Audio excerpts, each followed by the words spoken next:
Պարոն Ռուստամյան, ախր խնդիրը կայանում է նրանում, որ նոր ինձ մեղադրում եք, ասում եք սուտ եմ խոսում, բայց եկել եք ստեղ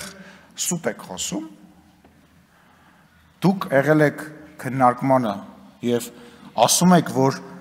Հայաստանը գործընթաց է անում, որ Ադրբեջանում տեղի չի ունենում եւ միևնույն ժամանակ ուզում եք ասել, որ չգիտեք, որ այդ գործընթացը ավարտված է համարվում, երբ որ մենք փոխանակվում ենք այդ process-ը ավարտման մասին արձանագրություններով։ Այսինքն, եթե մենք այդ փաստաթուղթը ավարտին հասցրած չենք փոխանցում, այդ գործընթացը չի սկսվում։ Հասկանում եք ինչ եմ ասում։ Հասկացել եք ու եկել եք ստեղ հակառակն եք ասում։ Գոնե ասեք մի հասկացեք, չեք հասկացել։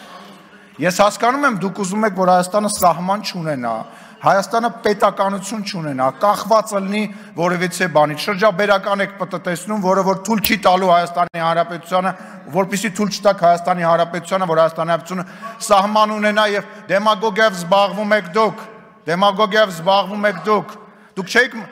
Դուք քննարկումներին կարծեմ հայտարարեցիք, որ չեք մասնակցում, չէ՞։ Մի մասնակցեք քննարկմանը։ Ընդհանրապես տեղ գալիս եք, ինչ եք անում, ոչ մեկ չգիտի։ Հարգելի գործընկերներ, Եղավ, դուք խոսեք իր հետ։ Եղավ։ Դա ձեր գործը չի։ Շարունակեք, պարոն Սիմոնյան։